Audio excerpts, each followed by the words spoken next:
আজকে আমাদের বাস্তবতা হলো বাংলাদেশে, বিশেষ করে ঢাকাকে বলা হয় এটা হলো মসজিদের শহর।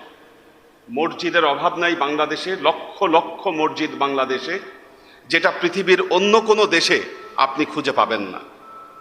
কিন্তু প্রশ্ন হলো, এই লক্ষ লক্ষ মসজিদের ভেতরে আপনারাই বলুন তো, কয়জন মৌলা আলীর এই শাহাদত দিবসকে স্মরণ রেখেছেন? আর এই শাহাদত দিবসকে স্মরণ রেখে কোনো কনফারেন্সের আয়োজন বা কোনো আলোচনা সভা অনুষ্ঠিত করেছেন, এই দৃষ্টান্ত আপনারা খুঁজে পাবেন না।